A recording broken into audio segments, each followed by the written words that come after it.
Welcome to Psychology to Live By. Today's a roundtable with some people who are definitely not difficult to talk to. Our topic is mastering difficult conversations, and in this first part of the series, we discuss what's going on. That is, how do we assess the interpersonal dynamics when a conversation is difficult? Our highly agreeable participants have watched the podcast, which you can see or listen to at my website, drchris.life, or wherever you stream your podcasts. But I'll do a quick summary now before we go into our Q&A. One of the most important things in life is our ability to skillfully conduct difficult conversations. And the first of these three podcasts explores what's happening. The second will explore how I better manage myself, and the third, how I better manage others in these situations. When we interact with others, our bodies read and react to the other person's physiological state. And a fundamental question is always, is the other person a friend or a foe? When we feel safe, we access the prefrontal cortex, which is the executive of the brain, and typically we'll want to bond and collaborate. Interactions with others become we-centric, characterised by trust, growth and exploration. Before the frontal cortex has access to what's happening, however, our danger or threat system has already done a quick and dirty appraisal. Is this a friend or foe? If a foe, our amygdala and limbic system kick into action. Within 1 second, they can shut down our frontal lobes, and high levels of cortisol, norepinephrine, and dopamine, testosterone, all of this can lead to fear and or aggression. So, a fundamental task in preparing for and engaging in difficult conversations is figuring out what's actually going on for me and for the other person. For example, in a state of low trust, the person will assume the other person is threatening and will conclude it's safest to be resistant, skeptical, and the interaction will be at best transactional, if not downright oppositional. If the person's feeling conditional trust, they're concluding there's not enough evidence they're safe. So they're in a wait and see mode, and the interaction will be about influencing and persuading the other person. And with high safety and trust, we assume we're safe and we conclude this is an opportunity for experimentation and co-creativity, which then, of course, allows the conversation to be more transformational. So generally, if you recognise the state that you and the other person are in, and there's a gap between those states and the ideal for the situation you're in, this gap analysis will tell you what you need to try to do. Unfortunately, we're often not this objective about such difficult situations, and we tend to cope by using avoidance. Avoidance coping gives us an immediate sense of control. But typically it's short-term thinking. The problem doesn't go away, and usually it gets bigger. Examples of avoidance coping abound. Complaining, gossiping, procrastinating, passive aggression, rumination, resentment, pleasure-seeking, drinking, eating, drugs, addictions, and even niceness. I could go on, but what we want to get to is what's the best way to manage actively these difficult conversations. And I think there are two general answers that we'll cover in our next sessions: approach coping and using emotional intelligence. But for now, I want to turn to our very agreeable and lovely people who as I said, have watched the podcast, and hopefully they're brimming with interesting and insightful questions. And with no pressure, of course, guys. Who would like to start? I can go first. Okay, thank you, Chris. Um, this first video really got me thinking about the concept of trust in general and what trust is and how trust is built between two individuals. And it reminded me of, the saying, the best time to plant a tree is 30 years ago. The second best time is today.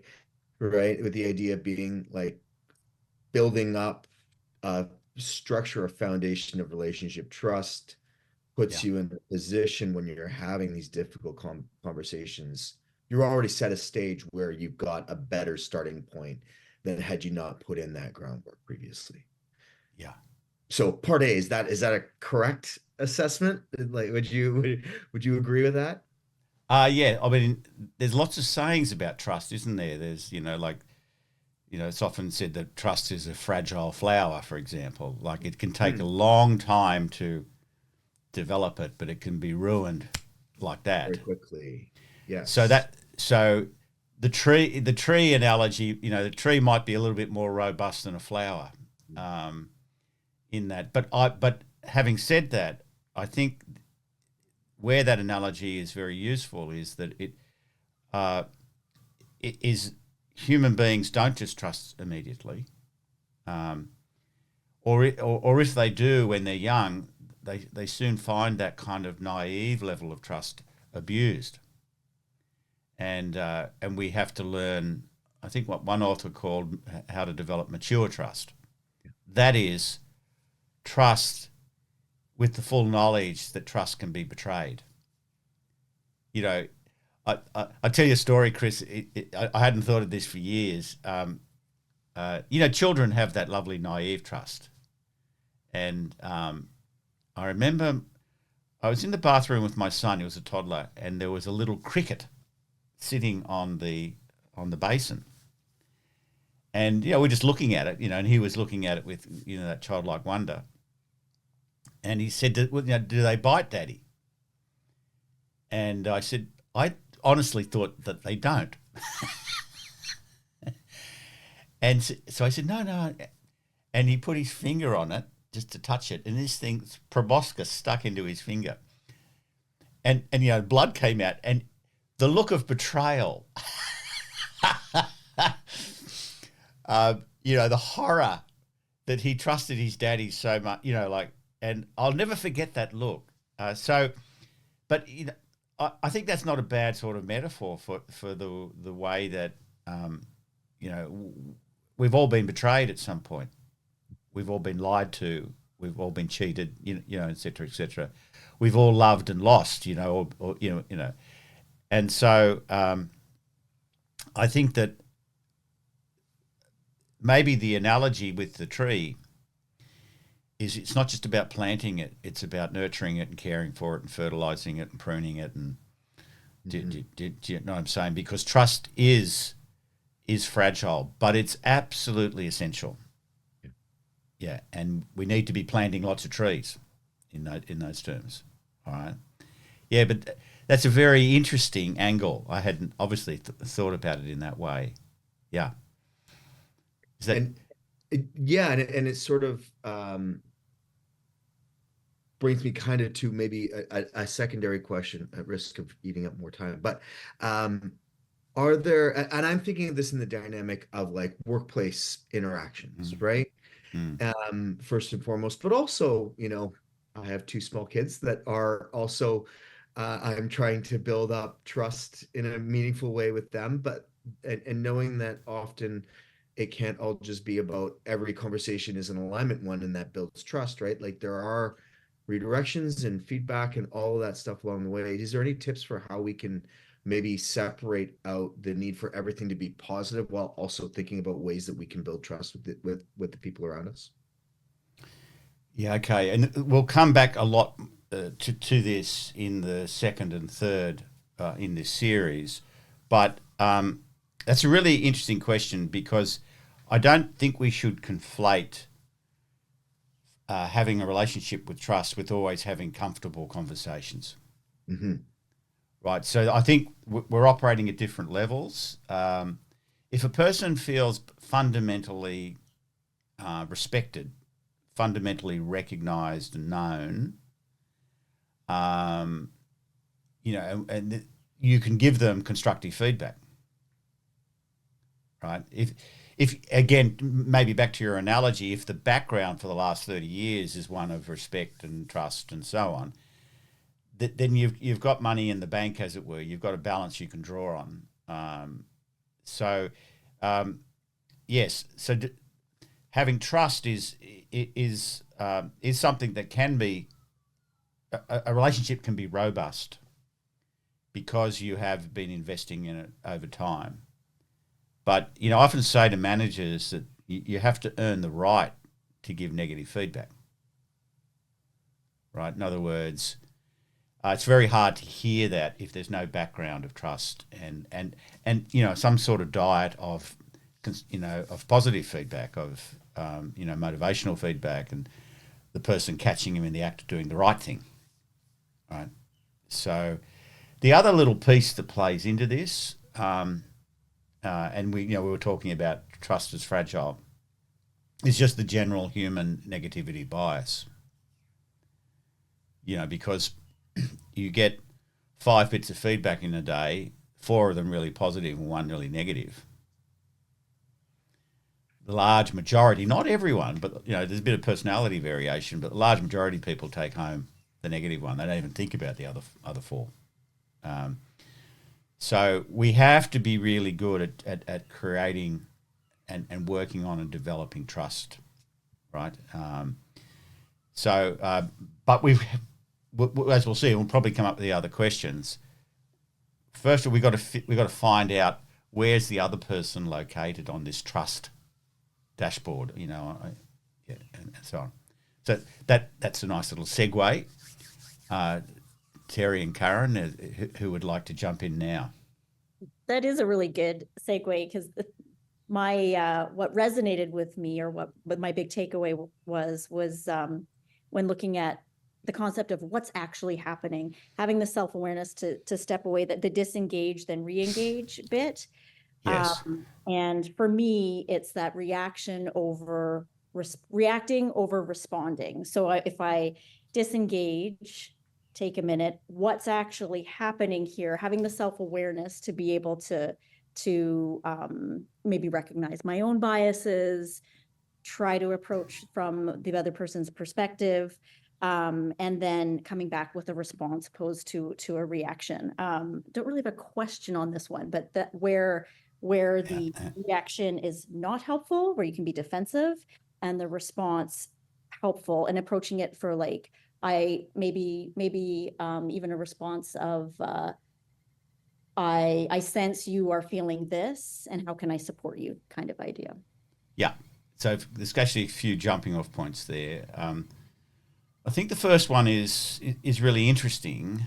The act of remembering to analyze the situation, like the act of the move to saying what's happening, itself calms us down, right? In other words, in order to do that, we've got to shift to the prefrontal cortex. We've got to move into a more analytic mode, right? And that's in complete contrast to what you're calling a reaction, which is basically a more emotional mode, and one that is not primarily routed through the prefrontal cortex, right? It's a kind of intervention in itself, doing the analysis, right?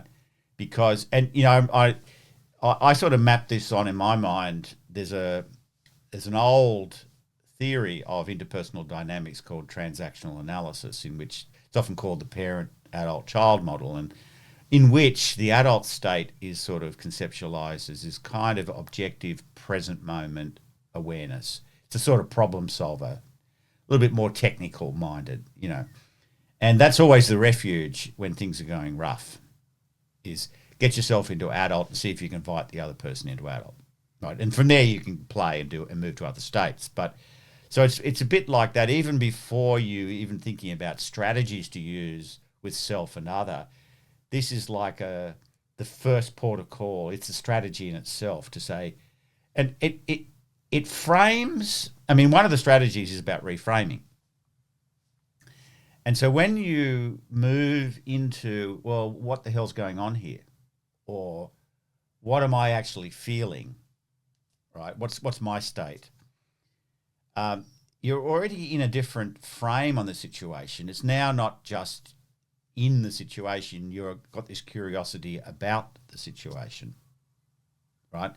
And it's very, very akin to mindfulness practices, in which there's this separating from the reaction and actually paying attention to it and being curious about it as something interesting and valuable in its own right, right? And then by the time you do that, you stop feeding the emotional reaction, you've stopped identifying with it, and it tends to subdue itself a bit. Yep. So there's a lot in that. I know it wasn't a question, but I think you're right on the money. That is the difference between a reaction and a response. And of course, the response is where I'm choosing something. And so the other little small piece there, and this is often it's a more subtle nuance, but I think it's very important. It's perhaps one of the biggest, most important things in managing difficult conversations is remembering to do that analysis. Like to get in the habit of, oh, what's happening here? Right. And there's another technique sometimes called a content to process shift. So normally when we're in a conversation, we're just completely engaged in the content. He said, she said, I think, it's all about that. But every so often we'll pull back and we'll say, what's happening here in this process? Right. And again, so that's like this pulling back and analysing the dynamic. And as soon as you do that, you have to engage the frontal lobes, right? Because it's an analytic mode. And it seems like nothing, but if one remembers to analyse what's going on, it starts to shift you out of pure reaction. Beautiful. That would leave you, Terry, always curious to know what goes on in that fertile imagination. What I found fascinating was the dynamic part, the behavioral dynamics of when you're in that situation. You've got the partying, the alcohol, the drug abuse, and then overly nice. All that reminds me of his college and the stress that everybody's under when they're at college. Yeah. So, I found the overly nice funny, right? But I think the thing that I got most from this is, you're going into a difficult conversation. It's not like you're probably going in blind. Yeah. So preparing yourself for it and having tactics on how to move to a place of trust, even when you know it's going to be challenging. Yeah. Is a great way to look at it. And I think it starts with trusting yourself that you're not going to blow up or take it to another place, so that you can actually use your strategic thinking and your creative thinking, right? Versus just, trying to avoid everything. So exactly. I mean, that's just what I got mostly from it is how to prepare yourself for it and how to avoid the pitfalls. But I did find that whole partying and drinking combined with over the nice to be just reminded me of when I was in university. Well, of course, I have to be honest here. I was mindful, that I'm talking to some Canadians who have a reputation for niceness, right? No, but you said overly nice. Yeah. Yeah. Anyway, so a couple of things there. Of course, niceness can be an avoidance tactic, right? It's a way of not having to deal with the conflict and just pretend it's not there and be overly nice. But as I'm trying to suggest, there's just lots of ways that we avoid engaging. But to your more substantive point, the thing about preparation, just picking up on one aspect of that, in a sense, the reason that we avoid, generally speaking, sometimes it's prudent. Like if you're pretty sure you're engaging with a sociopath, a person where they know exactly what they're doing and they have no intent to shift and they're quite dangerous, then I'd probably avoid that, or I'd get a whole lot of people around me and not take it on alone, so that's different. But for the vast majority of occasions, I think we avoid sometimes engaging in or dealing properly with difficult conversations because we're not confident, because we don't feel like we have the knowledge and the skills to navigate it. And so the mind takes us to catastrophic outcomes, or in fact, our physiology is already fearful and anxious when we contemplate having, when we imagine having the difficult conversation. So we find ways to avoid it. Well, it also goes into what you talked about at the top of the podcast, which was body language. Yeah. So if you think it's going to go wrong, you think it's going to be a really bad conversation, it's pretty hard to, hide your body language towards that. So I think prepping in a way so that your body language is more open.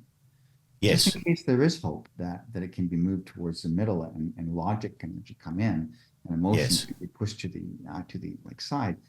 I think for anyone who has to act as a leader, I think that's a very wise point. It is. And I think that this is where experience is so helpful because, if you've had several occasions when you've been able to de-escalate a situation and put a person at ease, it gives you more confidence that you can do that again. And, and we'll pick this up a lot more in the third of this series where we're focused on, see, eventually where we get to here is it's not, once we calm ourselves down, which we'll talk about in the next podcast, the job is to shift the other person or at least to invite them to shift themselves. And, when you have that frame in mind, difficult conversations become less about self and more about a sort of puzzle to be solved or a challenge to be engaged in, and more about compassion. Because 99% of the time, difficult conversations are involving two people who aren't entirely sure why they're so upset. Like they're both suffering, and and even if a person's been aggressive, it's very often what sits underneath it is insecurity, right? And they haven't figured out yet how to get a win-win. So they're going to go for a win-lose. But I think that's absolutely right. For managers, for leaders, this is an absolutely critical skill because organisationally, we need to have these difficult conversations because normally, as a manager, for example, you've got to be able to tell people if something's not working or it's not going right, or if their behaviour is incorrect or whatever. You can't run an organisation and let those things run. Right. And conversely, more positively, this is when people learn the most and, if done well, are the most grateful, and it generates loyalty and engagement. So super critical skill for leaders, but also clearly a life skill. If people can have difficult conversations in their relationships, perfectly good relationships can flourish instead of withering. Yeah. Fantastic. All righty. Well, I think that's very neatly done. And I thank you as always. And I look forward to us coming back together to look at part 2, which is where we look at how do we manage our own emotions before we start thinking about managing other people's. Thanks, guys. All right.